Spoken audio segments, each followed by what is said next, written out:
Hello, this is week five's final presentation, and I have chosen the topic stress inoculation and neuroplasticity. Stress inoculation is a psychological intervention designed to build resilience by gradually exposing individuals to manageable stress and teaching coping strategies to handle future stressors effectively. Stress inoculation, it's often implemented as SIT, stress inoculation training. It's a structured cognitive behavioral approach aimed at equipping individuals with tools to manage both psychological and physiological responses to stressors or trauma. And the definition of neuroplasticity, it's the brain's ability to reorganize and adapt its structure and function in response to learning, experience, and or injury. I want to cover some effects that stress has on the body. Stress really affects all systems in a person's body. Our bodies are well equipped to handle stress in smaller doses, but when it becomes more long-term or chronic exposure to stress, there can be serious side effects on your body. You could experience issues with your cardiovascular system. You might feel tightness in your chest often, and you're at increased risk for heart attack or stroke. It might cause GI issues, stomach cramps, nausea, just general unwell feeling in your gut, or respiratory issues. You might have that shortness of breath, again, with those chest pains. I want to talk a little bit now about stress specifically in the workplace. Workplace stress is consistently the number one noted source of stress in someone's life. And it's for reasons like things like long hours, job insecurity, low wages, longer commute times, unrealistic deadlines, unclear performance expectations, meeting or email overload, because none of us have that. Working towards meaningless targets, limited growth or opportunities. All of those are, it's like the top 10 for stressors in the workplace and things that people regularly deal with. So stress is essentially when pressure exceeds an individual's ability to cope with the situation. And so when this occurs, the person becomes psychologically overwhelmed, and it kind of impairs them. It impairs their ability to function and complete basic tasks. It might just kind of immobilize them. So it's really important to recognize the effects on your body when, there's so much potential for stressors every day in our personal life and our work life. So we're going to dive a little bit into stress inoculation now. The intent of stress inoculation is to build elasticity when those stressors start engaging and you start experiencing them. Think of it as a cognitive spring to action. And what it is this measured kind of these microdose exposure to these stressful situations. It's a little intentional.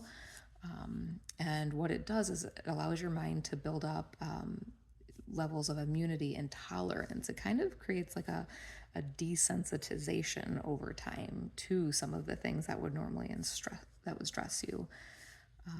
And what this does, the outcome is it prepares somebody to be better equipped to anticipate and handle situations as they come up and arise, and to manage and work through them practically versus potentially having a mental breakdown. This is kind of an example that I think it translates well to is think of it how you build muscle like in the gym with progressive overload. Progressive overload is prolonged exposure when you're increasing or upping your weight slowly. So like if I go to the gym and I'm on the leg press machine and I start out at like 100 pounds on the leg press, the next day I'm not gonna jump to 160 pounds. You're gonna go maybe 105, 110. So that's kind of that overload. You just kind of keep building that up. In terms of like work, like tasks or assignments, what this looks like is things that are one level above the individual's normal comprehension level. So like you wouldn't throw at an intern like a senior level fast tracked assignment. Like that's too big of a jump for the intent of this. You give them something that you know is just a little beyond the reach of what they normally can complete efficiently. By altering maladaptive thought patterns and improving coping mechanisms, an individual becomes inoculated against the effects of stress. So, this process transforms a perceived threat into a challenge, and it increases the confidence in one's ability to handle difficult situations. The three phases of stress inoculation training, there's conceptualization, and that is educating the individual on stress and the impacts in the body. Skill acquisition and rehearsal.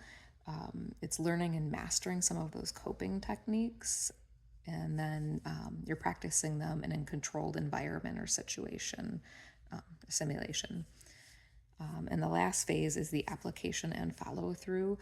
This is applying skills in situations with that increased difficulty that we just spoke of, that we just covered, and then continuing to up level the difficulty as you progress through this.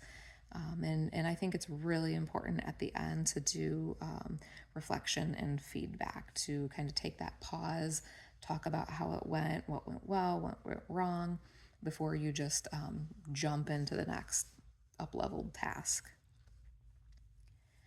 And neuroplasticity ties into all this so neuroplasticity refers to your brain's capacity and the adaptability. So you're thinking about this as your mental muscle. So it's absorbing things and then it's evolving over time as you're learning them. And so this is like continued growth.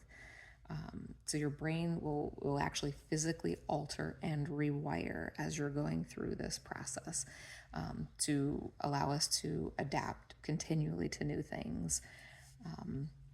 So structural plasticity specifically is when the synaptic connections create pathways to reinforce that learning connection. So the key to this for me is it shows like this isn't luck. It shows that it's learnable, retainable, and repeatable. So the potential that this unlocks for an individual, increased resilience. So it's providing greater adaptability to situations or stressors, improve coping. This is going to allow them to effectively manage stress, creating mental toughness. You're going to see a growth in confidence.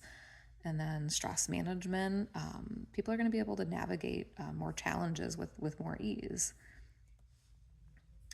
Some things to avoid, though, don't skip the reflection process or that look back.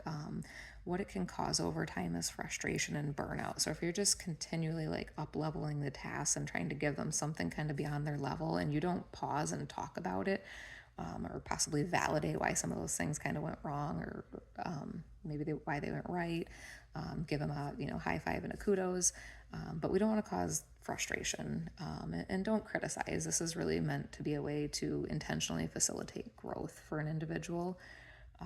And then be intentional with your feedback loops. Mistakes happen. Failure creates learning opportunities, so try not to be discouraging through your feedback. 2 discussion questions with the class now. Now that you know about stress inoculation and how neuroplasticity and how that ties into it, where do you think there is the most potential to go wrong? With the process itself or with the person facilitating the process? And do you think it is important to have set criteria and a timeline outlined for the tasks? Or do you think it's more beneficial to just take it as you go and let it naturally evolve when you're walking through this exercise? Thank you.